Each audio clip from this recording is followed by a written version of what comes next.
Hello everyone, this is part 5 of What If Naruto Was a Blacksmith, and I hope you guys enjoy this video and to like, to subscribe, to share, and check out the playlist, to see more comment down below.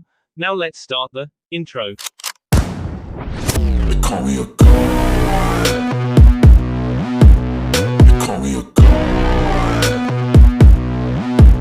They call me a god. Join my membership, the perks are great. It's in the description. Be sure to like and subscribe, it gives me more motivation. Enjoy. The week went by slowly. Miku perfectly produced the electrical energy field around him and Naruto perfected his chakra blade. Sasuke finally got the tree climbing down. Took him long enough. Miku muttered as Sasuke walked back inside Tazuna's house. Tomorrow you all will be guarding Tazuna, seeing as you advanced in your training. Anko said, finishing her meal. You are to follow orders from either Junin or my team. Are you sure your genin can give orders? Asuma asked. They are quite capable. You should have seen them on their first mission. Miku, what's your body count? Miku, who was just sitting silently and listening to his sensei talk, just mumbled out a quick, 45. Then he remembered something. 47 if you count those two from a week ago. Anko smiled. And you, Naruto? 39. Naruto remembered most of the KS came from Kyuubi.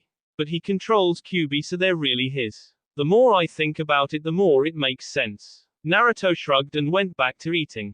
Wait, they both ked already. Kakashi looked at the two genin. Not bad of a job you did with them, Anko.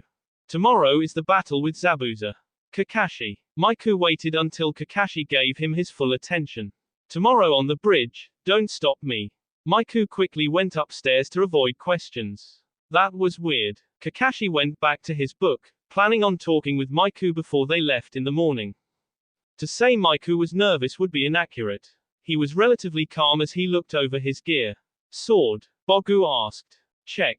Kunai? Check. Shuriken? Scrolls? Wire? Check. Check and check. New weapon? I already got it on. That's what's going to give me an edge. Miku was inspired when he first saw Bogu attack a group of bandits on their first assignment. He created a device that will let him replicate it. I'm honored you're copying me. Bogu pitched in before Miku cut the mental link, silencing his tenant. Anarchy, ready? Naruto asked. He took a seat across from Miku. Let me finish eating. Everyone else went ahead. He was about to take another bite when he heard a scream from outside. The two were quickly out the door and watched as Inari ran at two figures with swords. As the swords were about to fall on the boy, they were blocked. Trying to kill an innocent child? Miku asked. We won't forgive you. Naruto tightened his grip and forced the other man to drop his sword, leaving him open for decapitation. Miku also disarmed his opponent, but instead LD the man's heart. Good job, Inari. With your help we got to them without alerting them. Miku said. We would have been able to do that anyway. They were only thugs. Naruto said, getting a look that shut him up. Anyway, we got to get to the bridge. What happened here? Tazuna asked as he looked over the boss of his workers. Are you stupid or something, old man? A light mist rolled in. Zabuza stood amongst the boss of the workers. Kakashi stepped forward. Not this time, copy Nin, I'm waiting for the brat. Zabuza, you think those samurai made it to the builder's house? Asked Zabuza's companion. Yes, Haku, they should be there. Zabuza answered. You mean these two assholes? Called out a voice. A head landed in front of the Konoha shinobi as two figures arrived, each carrying a body. They weren't that tough. Naruto was brutal on one, you should have seen it, sensei. They dumped the boss on the ground and drew their weapons. You're mine, brat. Zabuza drew his great sword. Sounds fun. Release. Dragon's Fang. Once again the bright light surrounded his blade. Naruto, take that girl over there. Got it. Naruto rushed in, raising his sword for an overhead strike. It was blocked by a pair of senbon. He heard a crack and the two broke. Kakashi-sensei, aren't you going to stop them? Sakura asked. Because I'm afraid they'd try to hurt me. Silence. Okay, bad joke aside, I'm just waiting to jump in. Besides, they're doing fine, for now. Miku was keeping up fairly well, though he did have difficulty landing a hit on Zabuza. Come on, brat, hit me. Miku ducked under a swing and thrust his sword forward into Zabuza's stomach. It only turned out to be a Mizu Bushin. 3 more clones of Zabuza appeared but were quickly destroyed. Stop screwing around, Zabuza. I want to fight you, not clones. Maiku blocked another strike and countered, only to be blocked. Another attack from his right, he dodged but it grazed his left arm. Be careful of what you wish for, brat. Maiku's sword reverted back to its original form. Zabuza raised his above Maiku's head. The sword struck the bridge. What? You okay, kid? Bogu said as he removed the chain around Maiku's waist. Didn't think you cared. Maiku looked up at Bogu. You've been growing on me. Bogu held out his hand, a ball of light formed. Maybe I'll teach this to you next. Reitan, Yusurubu. Bogu pitched the ball towards Zabuza, who dodged as planned. What he didn't see was the three smaller version Bogu formed between his fingers, which were tossed at the missed swordsman. The attack landed at his feet and exploded. Why do you fight? Haku asked. Why do you? Naruto responded, knowing having a conversation in the middle of a fight can get you ked. Naruto took 2 senbon to his leg and 1 to his shoulder. Do you have anyone precious? Haku asked as a punch landed on his ribs. Of course. Since I meet Anarchy, I got to know a lot of people. They are all precious. Naruto flung more kunai. You know, what your friend did was foolish. There is water covering the ground.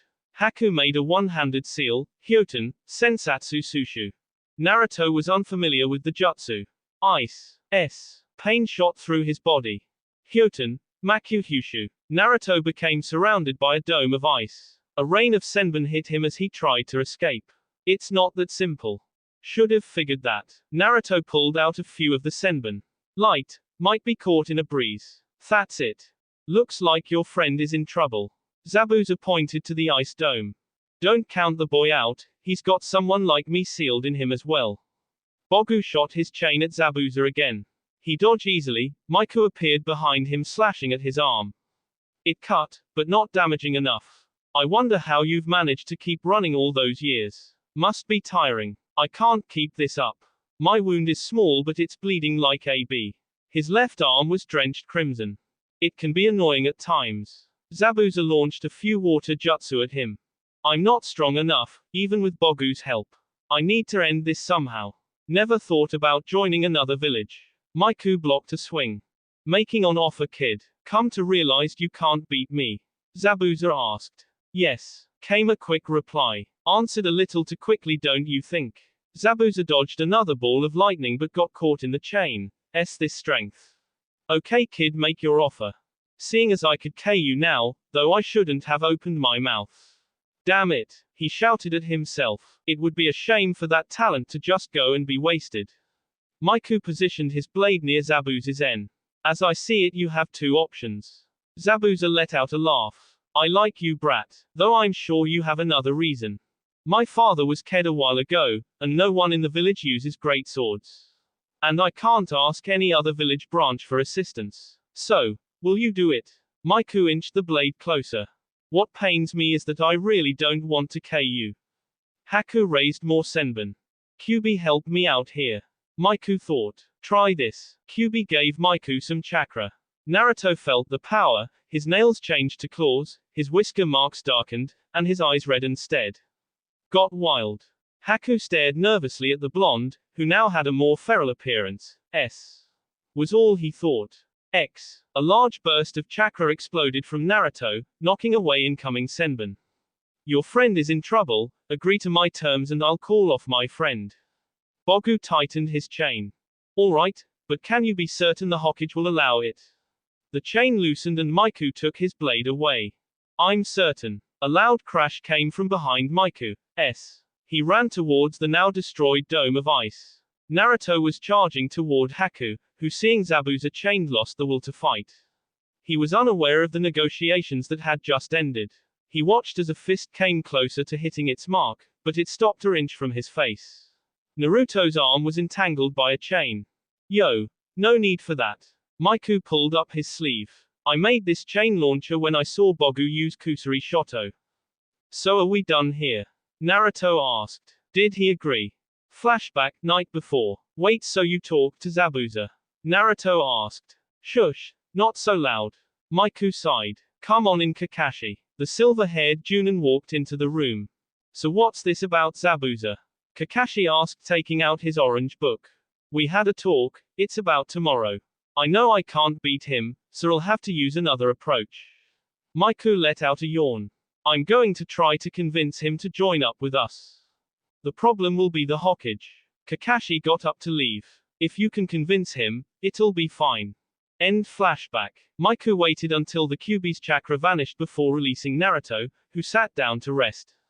So you had to rely on your backup plan after all. Kakashi walked over to the two genin.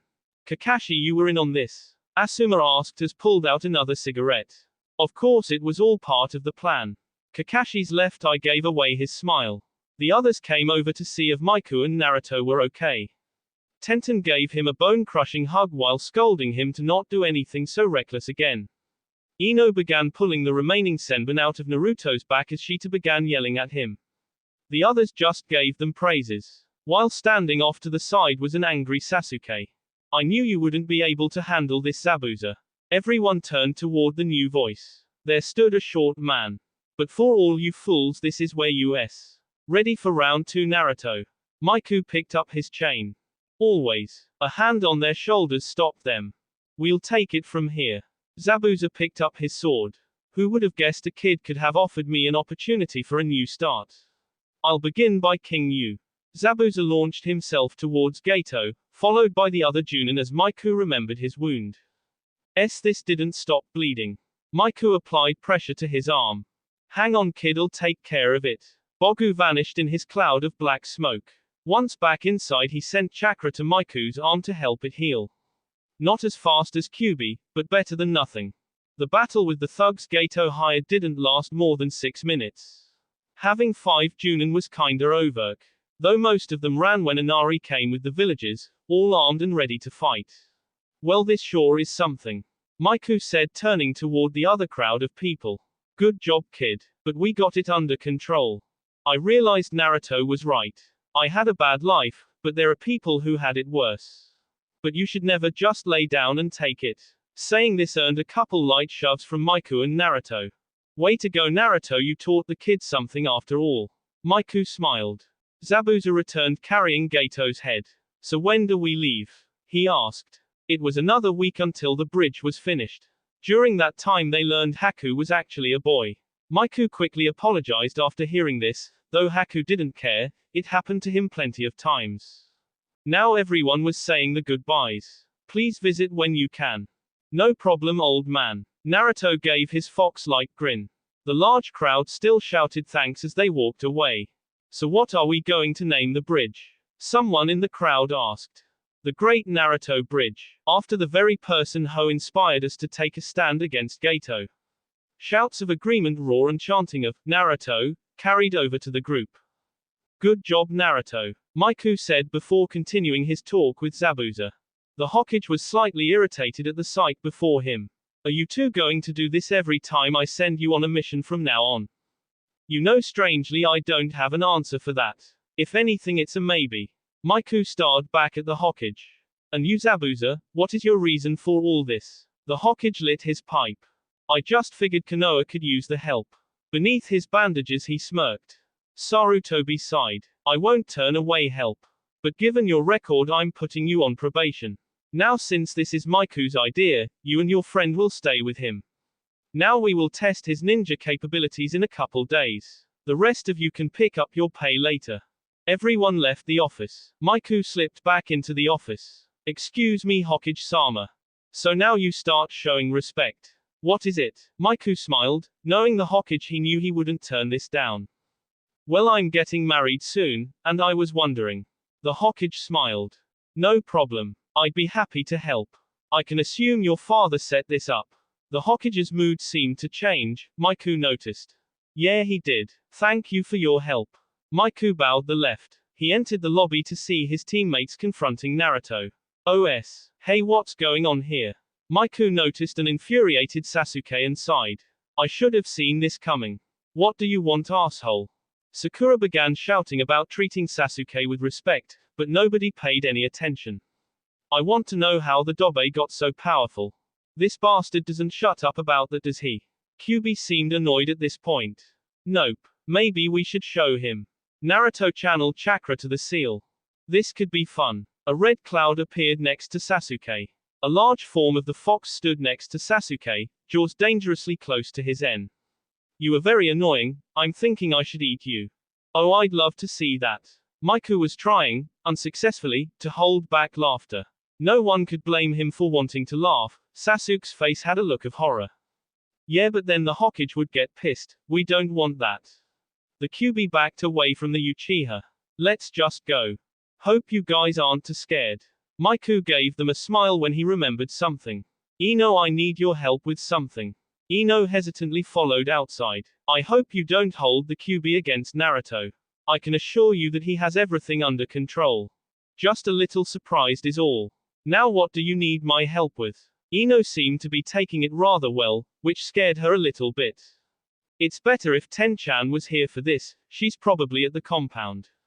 Miku led Ino to his place. Hey Naruto, you here? Hey Aniki, I'm in the back. Came a shout. Of course you are. Come on. The two made their way to the backyard to find Naruto doing a set of push-ups. Training like always, I see, but get up, we got work to do. They went inside to find Tenten cooking. Hello Ino, glad you could join us. She smiled. Did you ask the Hokage Miku-kun?